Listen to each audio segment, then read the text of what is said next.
नमस्कार, आप देख रहे हैं जन एक्सप्रेस और मैं हूं आपके साथ शुभांशी त्रिपाठी। आज हम बात करने वाले हैं उत्तर प्रदेश की सीएम हेल्पलाइन 1076 से जुड़े उस बड़े विवाद की जिससे पिछले 2 दिनों में जबरदस्त हलचल मचा दी है। कर्मचारियों का गुस्सा सड़कों पर उतरा, प्रदर्शन हुए और मामला इतना बढ़ गया कि सीधे मुख्यमंत्री योगी आदित्यनाथ को दखल देना पड़ा। दरअसल सीएम हेल्पलाइन 1076 पर एक ऐसी सेवा है जो आम जनता की शिकायतों को सीधे सरकार तक पहुंचाने का काम करती है, लेकिन इस सिस्टम को चलाने वाले कर्मचारी खुद ही लंबे समय से परेशान चल रहे थे। उनकी मुख्य शिकायत थी कम वेतन, असमान सैलरी स्ट्रक्चर और कार्यस्थल की खराब सुविधाएं। कर्मचारियों का कहना था कि उन्होंने कई बार कंपनी प्रबंधन से अपनी समस्याएं उठाई, लेकिन उनकी बातों को लगातार नजरअंदाज कर दिया गया। धीरे धीरे यह असंतोष बढ़ता गया और आखिरकार गुस्से में बदल गया। पिछले 2 दिनों में बड़ी संख्या में कर्मचारियों ने एकजुट होकर प्रदर्शन शुरू कर दिया। कुछ जगहों पर काम प्रभावित हुआ और कर्मचारियों ने साफ चेतावनी दी कि जब तक उनकी मांगे नहीं मानी जाएंगी वे पीछे नहीं हटेंगे। इस पूरे मामले ने सोशल मीडिया पर भी तेजी पकड़ ली, जिससे सरकार तक इसकी गूंज पहुंची। जैसे ही मामला मुख्यमंत्री योगी आदित्यनाथ के पास पहुंचा, उन्होंने तुरंत सख्त रुख अपनाया। मुख्यमंत्री ने अधिकारियों को स्पष्ट निर्देश दिए कि कर्मचारियों की वेतन संबंधी समस्याओं का तुरंत समाधान किया जाए और कार्यस्थल की स्थिति में सुधार लाया जाए। साथ ही ये भी साफ कर दिया कि किसी भी तरह की लापरवाही बर्दाश्त नहीं की जाएगी। मुख्यमंत्री के आदेश के बाद प्रशासन हरकत में आया।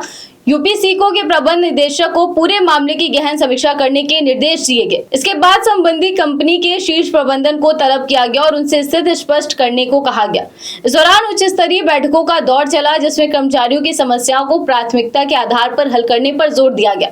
सरकार की सख्ती का असर जल्द ही देखने को मिला। कंपनी प्रबंधन को आखिरकार कर्मचारियों की मांगों के आगे झुकना पड़ा। कंपनी ने वेतन वृद्धि पर सहमति दे दी और साथ ही कार्यस्थल की सुविधाओं में सुधार का भी आश्वासन दिया। जिन मांगों को लंबे समय से नजरअंदाज किया जा रहा था, वे महज 48 घंटे में पूरी हो गई। इस फैसले के बाद कर्मचारियों में खुशी की लहर दौड़ गई।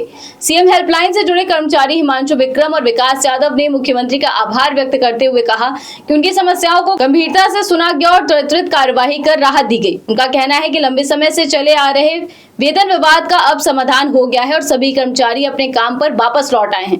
तेज कार्रवाई के चलते अब स्थिति पूरी तरह सामान्य हो चुकी है। हेल्पलाइन की सेवा फिर से सुचारू रूप से चल रही है और कर्मचारी भी संतुष्ट नजर आ रहे हैं। इस पूरे घटनाक्रम ने एक बड़ा संदेश दिया है कि अगर कर्मचारी एकजुट होकर अपनी आवाज उठाते हैं तो समाधान संभव है और सरकार भी समय पर हस्तक्षेप कर सकती है। ये कहना गलत नहीं होगा कि सीएम हेल्पलाइन 1076 का ये विवाद सिर्फ वेतन बढ़ोतरी का मुद्दा नहीं था, बल्कि ये उन कर्मचारियों की लड़ाई भी थी जो खुद जनता की समस्याएं सुलझाते हैं लेकिन अपनी ही समस्याओं से जूझ रहे थे। इस बार 48 घंटे के अंदर ही तस्वीर बदल गई। प्रदर्शन से समाधान तक और नाराजगी से संतुष्टि तक। ये विवाद कर्मचारियों की हिम्मत, उनकी एकजुटता और सरकार की तत्परता का उदाहरण बन गया। कर्मचारियों ने अपनी आवाज उठाई, प्रशासन ने ध्यान दिया और जनता की सेवा फिर से बाधित होने के बिना जारी है। फिलहाल के लिए बस इतना ही। ऐसी देश की और तमाम खबरों को जानने के लिए आप देखते रहिए जन एक्सप्रेस। धन्यवाद।